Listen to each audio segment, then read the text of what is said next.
Hello everyone, welcome back to my channel all about stocks. So आज अगर हम Nifty की बात करें, सो निफ्टी में कल का लो ब्रेक नहीं हुआ है एंड निफ्टी में ऑलमोस्ट एक डब्ल्यू पैटर्न की फॉर्मेशन हो रही है, but it's not considered a very good W because ये लोअर लेवल्स पे काफ़ी ज़्यादा सस्टेन कर रही है निफ्टी। एंड अगर हम एक 14th ऑफ दिसंबर से अगर हम एक ट्रेंड लाइन ड्रॉ करें निफ्टी में, सो निफ्टी में lower highs and lower lows बन रहे हैं। So lower highs and lower lows is not a very good signal अगर हम एक बुलिश मार्केट एक्सपेक्ट कर रहे हैं। सो निफ्टी में एक बुलिश ट्रेंड तभी स्टार्ट होगा जब ये ट्रेंड लाइन ब्रेक होगी और जब एक क्लोजिंग निफ्टी की 18,150 के ऊपर आएगी। So in a scenario like this हम लोग आज के day high and day low पर ही काम करेंगे for the next day, that is for tomorrow.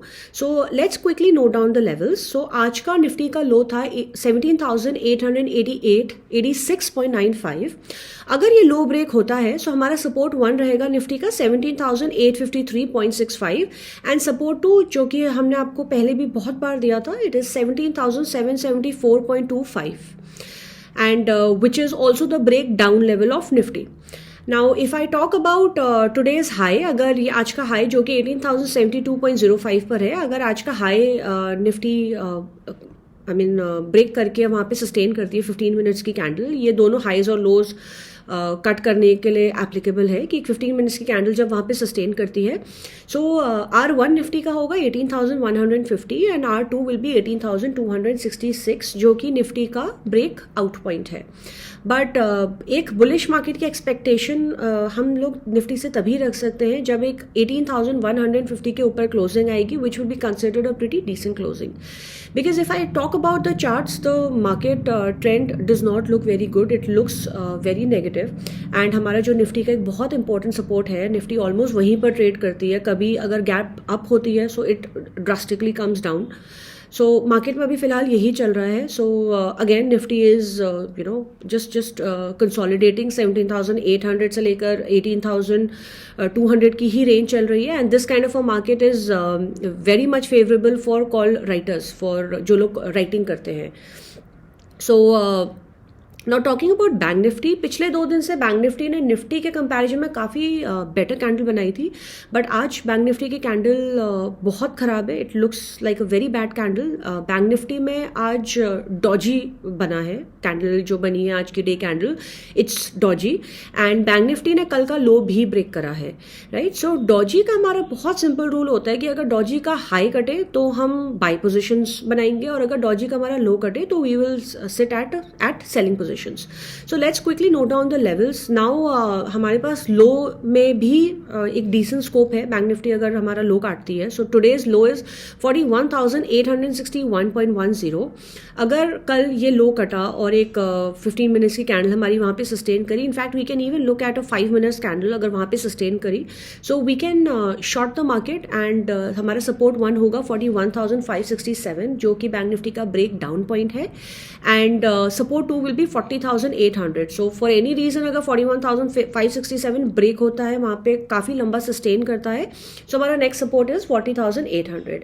But please do keep levels in mind always, because Nifty में भी ये चीज़ हुई थी। निफ्टी ने लो ब्रेक करा बट देन लास्ट के 1 आवर में इतनी ज़्यादा बाइंग आई थी in the last week that वो लो को अभी तक निफ्टी ने दोबारा ब्रेक नहीं करा है, विच मीन्स कि मार्केट अभी तक बियरिश ट्रेंड में नहीं गई है, right. Now if I talk about bank Nifty, so अगर आज का हाई कटता है जो कि डॉजी का रूल होता है, हाई है आज का 42,383.80 पर, सो फर्स्ट रेजिस्टेंस होगा हमारा 42,715, R2 होगा 43,150 जो कि हमारा राउंड लेवल रेजिस्टेंस है एंड R3 विल बी 43,600 जो कि बैंक निफ्टी का ब्रेक आउट पॉइंट होगा। But like I said that the trend does not look very nice, so please ensure कि हम लोग जो भी अपनी ट्रेडिंग करें वो सिर्फ और सिर्फ लेवल्स पर ही करें, बिकॉज अभी मार्केट इज़ वेरी चॉपी, सो कोई अगर कॉल खरीदता है तो उसका उसमें एसएल हिट हो जाता है, अगर कोई पुट खरीदता है तो उसमें उसका भी एसएल हिट हो रहा है एंड इवेंचुअली यू रियलाइज़ कि अगर हम एसएल नहीं लेते तो हमारा ट्रेड प्रॉफिट में आ जाता। बट ये सही तरीका नहीं है मार्केट में ट्रेड करने का। इससे हमें 10 में से 2 बार ज़रूर फ़ायदा होगा, बट जो 8 बार हमको लॉस होगा वो लॉस बहुत बड़ा होता है.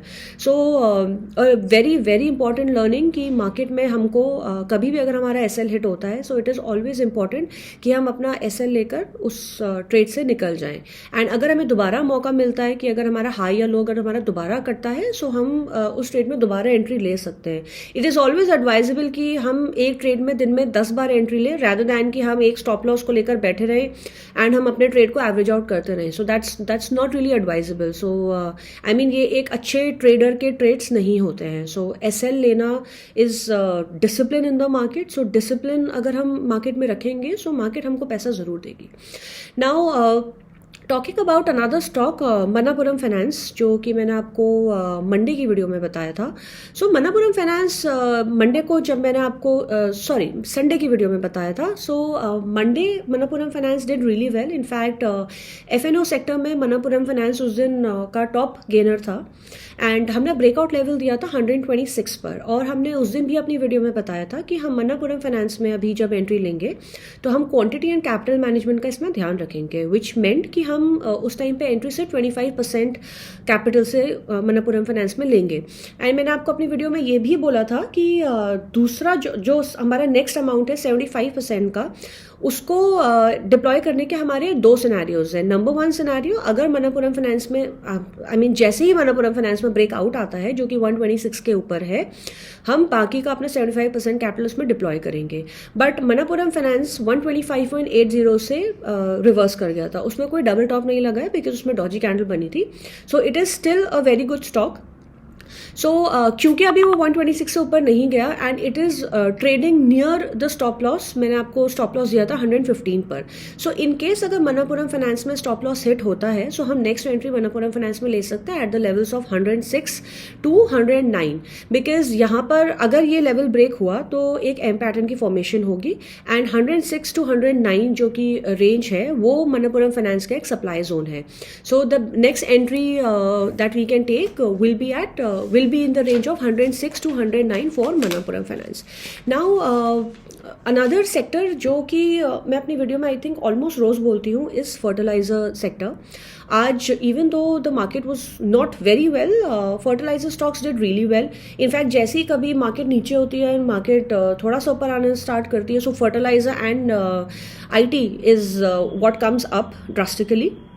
इनफैक्ट मैं अपनी वीडियो में बार बार 3 स्टॉक्स के नाम लेती हूँ फर्टिलाइजर सेक्टर के. National fertilizer, so national fertilizer limited which is NFL, RCF which is Rashtriya chemical fertilizer, and FACT which is fertilizer and chemical Travancore.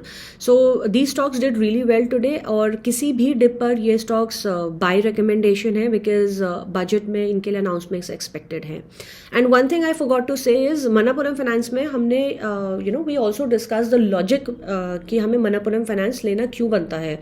Because gold का जो प्राइसेस हैं वो कंटिन्यूसली इंक्रीजिंग है एंड जब भी गोल्ड के प्राइसेस इंक्रीजिंग होते हैं, सो जो भी गोल्ड वाली NBFCs होती हैं लाइक मनापुरम फाइनेंस और मुथूट फाइनेंस, इनका जो इन्वेंट्री कॉस्ट है that goes up drastically.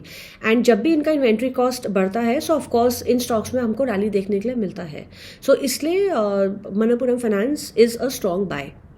Right, so I've covered the fertilizer sector. The last sector that I'd like to talk about and the stock that I'd like to talk about is Pony Sugar.